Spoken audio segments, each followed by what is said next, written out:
রামের লিঙ্গ কটা, শিবের লিঙ্গ কটা, শিবের লিঙ্গ কত লম্বা, এটা আগে প্রমাণ করতে হবে।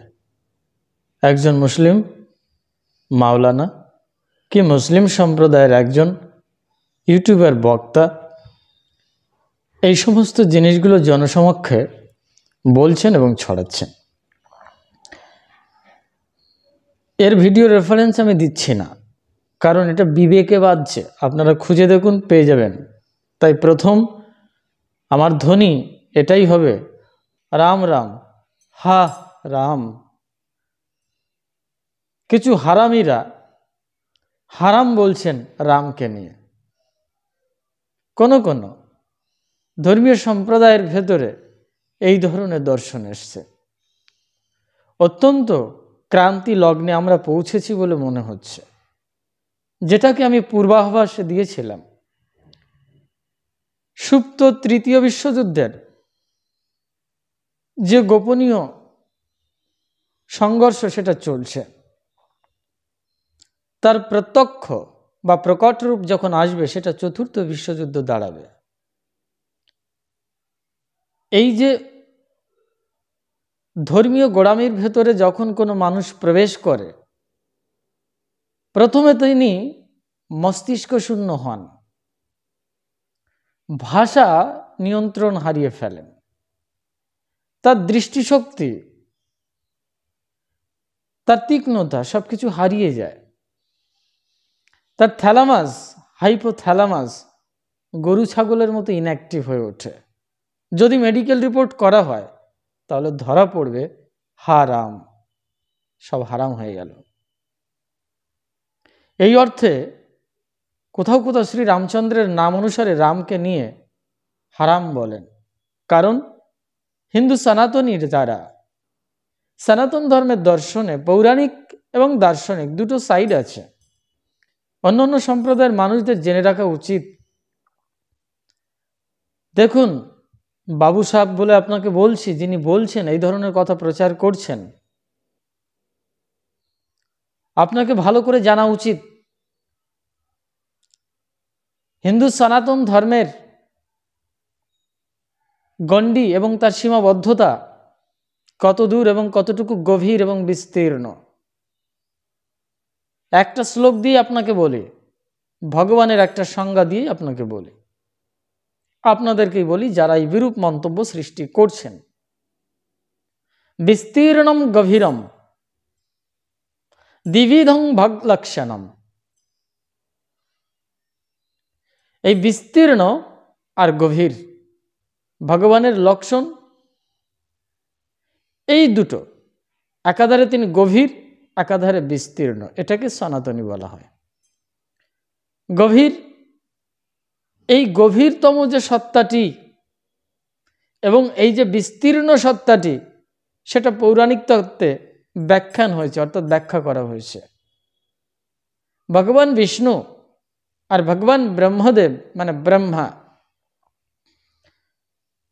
যখন তাদের ভেতরে লড়াই হচ্ছে, সংঘর্ষ হচ্ছে, কে সুপ্রিম, কে কার সৃষ্টিকর্তা, কে ভগবান, কে ঈশ্বর, কে বড়, কে ছোট।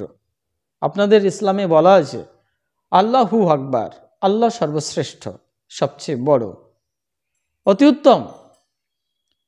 আমি সেই প্রসঙ্গ ধরেই বলছি, বিভাজন সৃষ্টি করবেন না। আর বিভাজনের নামে উদ্বেগ, অনিশ্চয়তার এবং মহামারী, দুর্ভিক্ষ তথা বিশ্বযুদ্ধ আনবার সৃষ্টি করবেন না, তাতে সমগ্রই বিলুপ্ত হবে। কিন্তু সত্য সনাতন কখনো বিলুপ্ত হবে না। আপনি আপনার যত বড় শক্তি থাকুক না কেন, তা দিয়ে আপনি কখনোই রামের লিঙ্গ বা শিবের লিঙ্গ কাটতে পারবেন না। যদিও আপনি স্বীকার করেছেন যে আপনারা লিঙ্গ কাটা লোক, আপনারা লিঙ্গ কাটেন, তাই আপনারা রামচন্দ্রের এবং শিবের লিঙ্গ কেটে দেবেন। কথাটা অবান্তর। যারা ইসলাম সম্প্রদায়ের মানুষ আছে তাদের সম্মানে আঘাত লাগছে। আপনি আপনার নিজের ধর্মের অবক্ষয় ডেকে আনবেন না। আপনার সম্প্রদায়ের অপমান করছেন, শুধু অপরকে নয়, আপনি আপনার দর্শনের, আপনার ইসলামের, আপনার নবীজির, আপনার আল্লাহর অপমান করছেন, যদি আপনি প্রকৃত সত্য দর্শন করে থাকেন। তো যাই হোক, যে প্রসঙ্গ তো বলছিলাম, এই যে বিষ্ণু এবং ব্রহ্মদেবের ভেতরে সংঘর্ষ চলছে, তখন প্রকট হয় জ্যোতির্লিঙ্গ। এই লিঙ্গ কথাটির অর্থ চিহ্ন, এবং বেদে তাকে স্তম্ভ বলা হয়েছে। এই যে চিহ্ন, এটা আপনার পরিভাষায় আপনার পৌরসত্বের প্রতীক, নারীকে ভোগকারী লিঙ্গ নয়। এটা প্রথম আপনার জানা দরকার। আপনার মাথার ভেতরে এই লিঙ্গটা ঘুরছে। অবশ্য আপনি 70 বছর, 80 বছর, 90 বছর পর্যন্ত অস্তিত্ব টিকে রাখতে পারবেন, তারপরে কিন্তু আর লিঙ্গ থাকবে না, অটোমেটিক কিন্তু নিস্তেজ হয়ে যাবে। আপনি কি বাজে ভাষায় কথা বলতে পারেন, তার থেকে আমি বাজে ভাষায় কথা বলতে পারি, সনাতনীরাও বাজে ভাষায় কথা বলতে পারে, কিন্তু সনাতনী যারা, তারা এটা বলেন না। তাদের এই ভাষা ব্যক্ত করা ঠিক নয়। কারণ অ্যাজ আ মাঙ্ক, আমি একজন সন্ন্যাসী হিসেবে সন্ন্যাসের দৃষ্টিকোণ থেকে আপনাকে উত্তর দিতে চাই, যে সমস্ত বিরূপ মন্তব্যধারী মুসলিম সম্প্রদায়ের গোড়াপন্থী যারা, তাদের জন্য। কিন্তু আপনি জানেন না যে বহু মুসলমান সম্প্রদায়ের মানুষ আছে যাদের সাথে আমার অনলাইন মিটিং, অফলাইন মিটিংয়ে যোগাযোগ, বা তারা ভক্ত, তারা আমাদের দর্শন, তাদের দর্শন, আমরা এখানে কথোপকথন করি, কনভার্স করি, এবং আমাদের সাথে মিল মাহাব্বত রয়েছে। বাংলাদেশ, সৌদি আরব, মালয়েশিয়া, বিভিন্ন মুসলিম কান্ট্রিতে আমার বহু ফলোয়ার্স রয়েছে। যাক, সে কোনো লক্ষ লক্ষ ফলোয়ার্স রয়েছে ইসলাম কান্ট্রিতেও। তারা ফোন করে দেশ বিদেশ থেকে, তারা শরণাপন্ন, এবং তারা যেটা সঠিক আদর্শ তারা মানছেন এবং স্বীকার করছেন, এবং মহব্বতের সঙ্গে। জানি না আপনার দৃষ্টিভঙ্গি কোথায় গিয়ে পৌঁছেছে। তো শকুন যতই উপরে উঠুক, তার চোখ বাঁকাড়েই থাকে। তো আপনি লিঙ্গ বলতে বলতে শিবলিঙ্গের কোথায় মেলাচ্ছেন, রামলিঙ্গের কোথায় মেলাচ্ছেন, আন্দাজ খুঁজে পাচ্ছেন না। আপনি আপনার লিঙ্গের সাথে মিলিয়ে ফেলছেন, যেটা সুন্নত দিলে হয় মুসলমান না। লিঙ্গ শব্দের অর্থ যেখানে সবকিছু লয় প্রাপ্ত হয়, তাকে লিঙ্গ বলে। বাংলা পরিভাষা, সংস্কৃত আপনি বুঝবেন না বিধায় আমি বলছি না, যাই হোক। তো সেখানেই জ্যোতির্লিঙ্গ প্রকট হলেন। তখন তাকে মাপবার জন্যে ব্রহ্মদেব উপরে গেলেন আর বিষ্ণুদেব নিচের দিকে। তো তার অন্ত খুঁজে পেলেন না, দুইজন ফিরে আসলেন। এই হচ্ছে গভীরতা। এই লিঙ্গের গভীরতার ভগবানের প্রতীক এই গভীর। বিষ্ণুদেব গভীরে যাচ্ছেন নিচে, ব্রহ্মদেব উপরে যাচ্ছেন, এবং তার বিস্তৃতি সীমাহীন।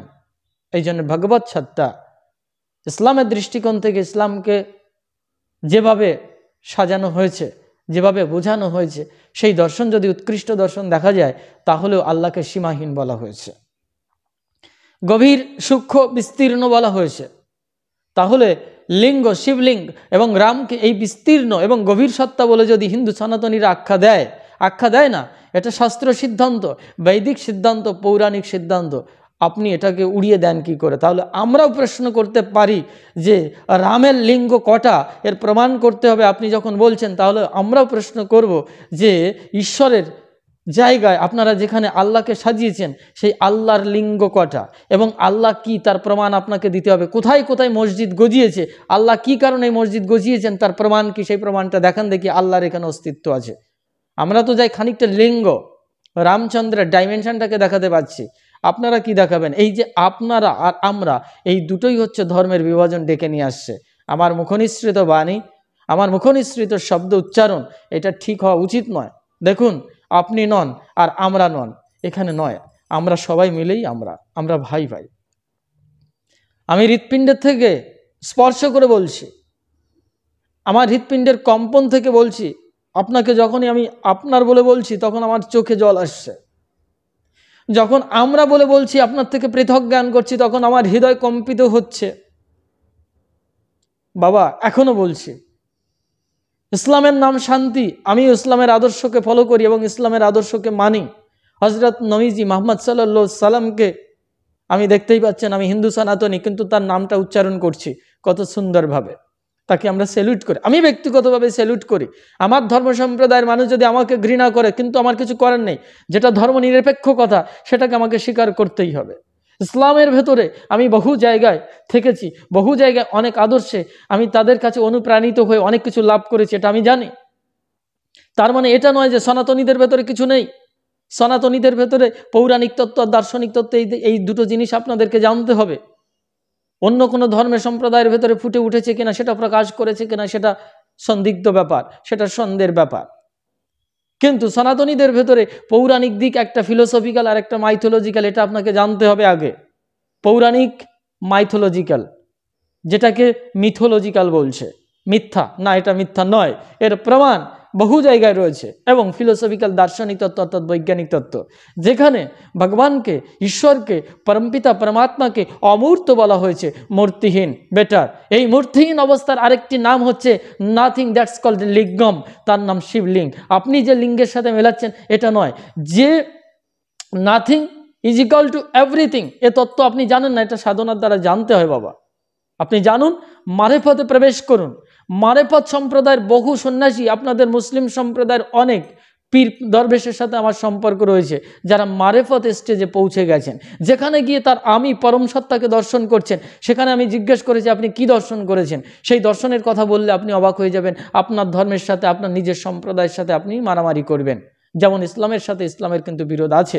সুফি, সিস্তি, বিভিন্ন সম্প্রদায়ের সঙ্গে কিন্তু শরীয়তপন্থীদের সাথে কিন্তু বিভাজন আছে। আমরা এই বিভাজনের কথা বলতে চাই না, আমরা বলতে চাই সংযোজনের কথা, আমরা বলতে চাই মহাযোগের কথা, আমরা বলতে চাই রাজযোগের কথা। এই জন্য সনাতন ধর্মীদের ভেতরে রাজযোগ আছে, মহাযোগ আছে, অর্থাৎ যোগ সম্প্রদায়ের রাজযোগ, যা সর্বোৎকৃষ্ট, সব কিছুর ঊর্ধ্বে, সেগুলোকে ফলো করুন, তাহলে আপনি বুঝতে পারবেন। এই জন্যে যেমন ইসলামের ভেতরে আল্লাহকে সর্বশ্রেষ্ঠ বলা হয়েছে, সীমাহীন বলা হয়েছে। এই লিঙ্গ তত্ত্বই হচ্ছে সেই সীমাহীন তত্ত্ব, যা জ্যোতির্লিঙ্গম বলা হয়েছে। এমন কোনো ব্রহ্মাণ্ডের স্থান নেই যেখানে জ্যোতির্লিঙ্গ নেই। এই জন্য শুধু আদিনা মসজিদ না, আপনি আদিনা মসজিদ উল্লেখ করেছেন, আপনারা যারা, যে রাম এখন হঠাৎ করে আদিনা মসজিদে পৌঁছে যাচ্ছে, তার লিঙ্গ এত লম্বা হয়ে গেছে, আমরা কেটে ছোট করে দেবো, আপনি বলছেন। এটা অবান্তর এবং বিভ্রান্তমূলক কথা এবং অস্পৃশ্যমূলক কথা, যে কথা শ্রবণ করা বিধেয় নয়। আপনার ইসলামের ভেতরে যদি সত্যি লিঙ্গকে স্বীকার না করে, তাহলে মক্কা, মদিনা, আরব কান্ট্রি এবং মুসলমানদের যে মসজিদ রয়েছে, সেখানে ভালো করে পুঙ্খানুপুঙ্খভাবে বিচার করা দরকার। সেখানে 3.5 সিঁড়ি কেন, সেখানে মসজিদের গম্বুজ কেন, সেখানে চাঁদ তারা কেন, এসবের মানেটা কি? 5 ওয়াক্ত নামাজ কেন করতে হবে যদি সে সম্পূর্ণ লিঙ্গহীন হয়, সম্পূর্ণ প্রতীক শূন্য হয়, সম্পূর্ণ চিহ্ন হয়? তাহলে কোনো কলেমা থাকে না, কোনো মন্ত্র থাকে না, কোনো কুরআন থাকে না, কোনো গ্রন্থ থাকে না, কোনো কিছুই থাকতে পারে না। সবকিছু চিহ্ন স্বরূপ, সবকিছু লিঙ্গ স্বরূপ। এই হোতা হে প্রতীক পৌরাণিক তত্ত্ব হিন্দু সনাতনীদের ভেতরে, যেখানে আমরা বিগ্রহ রূপে পূজা করি। এবং সেই বিগ্রহের ভেতরে যে ম্যাগনেটিক যে ফোর্স, যেটা বিজ্ঞান প্রমাণ করে যে অনন্ত ব্রহ্মাণ্ডের প্রত্যেকটি কণার ভেতরে নিউক্লিয়াস রয়েছে। আপনি এই সাধারণ বিজ্ঞানটুকু জানুন, এই নিউক্লিয়াসকে ভেঙে ঈশ্বরকণা আবিষ্কৃত হয়েছে। এই ঈশ্বরকণার ভেতরে আরও ডাইনামিক তত্ত্বকে ভেদ করে গিয়ে স্ট্যাটিক তত্ত্ব আছে, যেটা সুপার ন্যাচারাল মহাস্থিতি শক্তি, যেখানে অনন্ত গতিতত্ত্ব রয়েছে, অনন্ত ডাইমেনশন রয়েছে, ভাবতে পারবেন না। বিজ্ঞানের দৃষ্টিকোণ থেকে আপনারা বিজ্ঞান বলেন, কোরআন শরীফে বিজ্ঞান রয়েছে, হাদিসে বিজ্ঞান রয়েছে, আমিও স্বীকার করি বিজ্ঞান রয়েছে। সুন্নতের সঙ্গে পৌরসত্বের, সাধারণ পৌরসত্বের একটা সম্পর্ক রয়েছে, যেখানে লিঙ্গ সেন্সলেস হয়ে যায়, তখন 3টে নারীকে ভোগ করতে সুবিধা হয়। কিন্তু হিন্দু সনাতনীরা তা করতে পারে না, স্পর্শকাতর হয়ে গিয়ে তার 5 মিনিট থেকে 5 সেকেন্ডের ভেতরে বীর্যস্খলন হয়ে যায়, ফলে একটা বউ পুষতে পারে না। কিন্তু মুসলিমরা 3টে পুষতে পারে। এর সঙ্গে সাইন্টিফিক্যাল ব্যাপার হচ্ছে লিঙ্গের সেন্সলেস হয়ে যাওয়া, অসাড় হয়ে যাওয়া, দীর্ঘক্ষণ ঘর্ষণে তার সেন্সটা কেটে যায়। কিন্তু বহু মুসলিম আছে, আমার কাছে ফোন করেছে সৌদি আরব থেকে, মালয়েশিয়া, বিভিন্ন জায়গা থেকে, যারা বলছেন আমার বউ চলে গেছে, আমার বিলাভেড, আমার প্রেমিকা চলে গেছে, তাকে ফিরিয়ে পেতে চাই, তারা ক্রন্দন, কত টাকা চাই বলছেন, আমার কাছে আছে। তাহলে সিদ্ধান্ত কি হচ্ছে? না, শুধু সুন্নাত দিলে মুসলমান হবে না, শুধু লিঙ্গচ্যুতি ঘটালেই কিন্তু প্রকৃত ঈশ্বরের অস্তিত্ব খুঁজে পাওয়া যাবে না। আসল সত্য হচ্ছে পৌরাণিক তত্ত্বের যে ডায়নামিক তত্ত্ব, সেই ডায়নামিক তত্ত্ব হচ্ছে ডাইমেনশন। আপনি 4th ডাইমেনশন জানুন, 5th ডাইমেনশন জানুন, তাহলে বুঝতে পারবেন। এই সমস্ত ডাইমেনশনকে অতিক্রম করে যখন ওই জাইগোট একটা নিষ্ক্রিয় অবস্থার ভেতরে প্রবেশ করে, নিষ্ক্রিয়মান হয়েও, নির্লিপ্ত হয়েও সেখানে ক্রিয়া আছে, নিশ্চেষ্ট অবস্থা হলেও সেখানে প্রচেষ্টা আছে, যার নাম সত্য রজতম গুণ। অর্থাৎ ব্রহ্মা, বিষ্ণু, মহেশ শক্তি, ভগবানকে এই ত্রিবিধ স্তরে ভাগ করা হয়েছে ডাইনামিক তত্ত্বের ডাইমেনশন রূপে। এর ভৌগোলিক তত্ত্বের ব্যাখ্যা, এর জিওমেট্রিক্যাল তত্ত্বের ব্যাখ্যা, এগুলো প্রচুর সাইন্টিফিক্যাল তত্ত্ব রয়েছে। সেখানে যদি যান, তাহলে একটা সময় সেই লিঙ্গতে পরিণত হয়, যেটার নাম হচ্ছে নিষ্ক্রিয় পরব্রহ্ম, যেটা নিরঞ্জন নির্মল সত্তা। সেটা বৈদিক তত্ত্বে, আমাদের বেদান্ত সনাতন তত্ত্বে সেখানে বলা হয়েছে দার্শনিক তত্ত্ব, সেটাও আছে। সুতরাং অবান্তর তো কিছু নয়, কিন্তু এই বিভাজন কেন সৃষ্টি করছেন? এই অবান্তর কেন কথা বলছেন যে লিঙ্গ কেটে দেবো? আমরা লিঙ্গ কেটে দিতে পারি। জিহাদ ঘোষণা করছেন, যুদ্ধ ঘোষণা করছেন প্রকাশ্যে, এ তো অনৈতিক। অবৈধ এবং অসাংবিধানিক মতবাদ, যেটাকে বলা হচ্ছে এক প্রকারের যে বিদ্রোহ ঘোষণা করা। কিসের? ধর্মের বিরুদ্ধে, ন্যায়ের বিরুদ্ধে বিদ্রোহ ঘোষণা করছেন। এটা তো রাষ্ট্রদ্রোহিতা, এটা ধর্মদ্রোহিতা। আপনি প্রকৃত সত্যকে, ইসলামকে প্রতিষ্ঠা করতে গিয়ে আপনি কখন যে অনৈতিক কার্য করছেন, আপনি যে অনৈতিক ভাষা প্রয়োগ করে ফেলেছেন, তা আপনি বুঝতে পারছেন না। আপনি নিয়ন্ত্রণ হারিয়ে ফেলেছেন। আমি এক কথাই বলবো, আপনি নিজেকে নিয়ন্ত্রণ করুন। যারা এই বিরোধী মন্তব্য করছেন তারা নিয়ন্ত্রণ করুন। আর যারা সনাতন ধর্মের সপক্ষে গিয়ে রামচন্দ্রকে প্রতিষ্ঠা করার চেষ্টা করছেন গোলামীর দৃষ্টিকোণ থেকে, তারাও নিজেদেরকে নিয়ন্ত্রণ করুন। আমি নিরপেক্ষভাবে এই কথাগুলো বলতে চাই। সুতরাং কারো প্রাণে আঘাত দিয়ে নয়, এই ধরনের কথা মন্তব্য প্রয়োগ করবেন না। রামচন্দ্র, শ্রীরাম তত্ত্ব সম্পর্কে আগে জানুন, শিবলিঙ্গ তত্ত্ব সম্পর্কে আগে জানুন। আজও শিবের অপার মহিমা কিন্তু সমগ্র জগতে প্রকট। এখনও অমরনাথ, অমরকণ্ঠ এবং এখনও কৈলাস ধাম, যেটা তিব্বতের ভেতরে, চীনের ভেতরে রয়েছে, আজও কৈলাসে কিন্তু মানস সরোবরে কিন্তু অঘটন ঘটন পঠিয়সী মায়া তার সৃষ্টি শক্তির খেলা কিন্তু ঘটিয়ে চলেছেন। ভগবান শিব শঙ্করের কিন্তু অপার মহিমা ওখানে চলে এবং আজও বিজ্ঞানসম্মত ব্যাখ্যা সেখানে কেউ দিতে পারে না। এরকম নিদর্শন আছে ইসলামে, যেমন আছে হিন্দু সনাতনীদের ভেতরেও আছে, বরং বেশি আছে বললে ভুল হবে না। কিন্তু আমরা কোনো ধর্ম, কোনো সম্প্রদায়, কোনো মতবাদকে আমরা উপেক্ষা করতে চাই না। প্রকৃত সত্যকে অনুসন্ধান করে আমরা তাদেরকে স্যালুট করি, সম্মান করতে চাই। সনাতনীরা তাই করে, এটার নামই প্রকৃত ধর্ম নিরপেক্ষতা। কিন্তু আপনি পক্ষপাতিত্ব করতে গিয়ে বিভাজন সৃষ্টি করছেন। বিভাজন নয়, প্রেমের সৃষ্টি করুন। ইহাই প্রকৃত ইসলাম হবে, ইহাই প্রকৃত সনাতনী হবে, ইহাই সনাতন হবে। যা সর্বত্র বিদ্যমান তার নামই লিঙ্গতত্ত্ব, তার নাম সনাতন। তাই আপনি এমন কোনো স্থান নেই যেখানে আপনার তো পৃথিবীর বাইরে যাওয়ার ক্ষমতা নেই। কি করবেন আপনি? অনন্ত ব্রহ্মাণ্ড সীমাহীন সীমারেখায়, যেখানে ভগবান শিব শঙ্করের লিঙ্গ স্বরূপ অবস্থান করছে, আপনি কটা কি করবেন? বাকওয়াজ করবেন না, বাজে কথা বলবেন না, শান্ত থাকুন। তাহলে আপনি ইসলামের পরিভাষায় একজন মুসলিম হতে পারেন। বুঝতে পেরেছেন? মুসলিম হওয়ার চেষ্টা করুন, ঠিক আছে? আমরা সনাতনী হওয়ার চেষ্টা করি, তাহলে প্রকৃত জগতে একটা আধ্যাত্মিক রাষ্ট্র তৈরি হবে এবং এই পৃথিবী সুন্দর হবে, শান্ত হবে। আমরা সবাই ভাই ভাই হিসেবে মিলেমিশে থাকতে পারবো। আদারওয়াইজ মহাযুদ্ধের সৃষ্টি হবে, বিশ্বযুদ্ধের সৃষ্টি হবে এই আপনাদের মতো অনৈতিক বাক্য প্রয়োগের কারণে। এটা করবেন না। আমার অনুরোধ রইল অন্তিমে পর্যন্ত, বিনম্র শ্রদ্ধার সঙ্গে বলতে চাই, অনুরোধের সঙ্গে বলতে চাই। আমি হয়তো একটু ঝাঁঝালো কণ্ঠে বলছি, কিন্তু অনুরোধের সঙ্গে বলতে চাই, এই ধরনের বাক্য ব্যয় করবেন না, এই ধরনের মন্তব্য, এই ধরনের দর্শন তত্ত্ব ছড়িয়ে দেবেন না।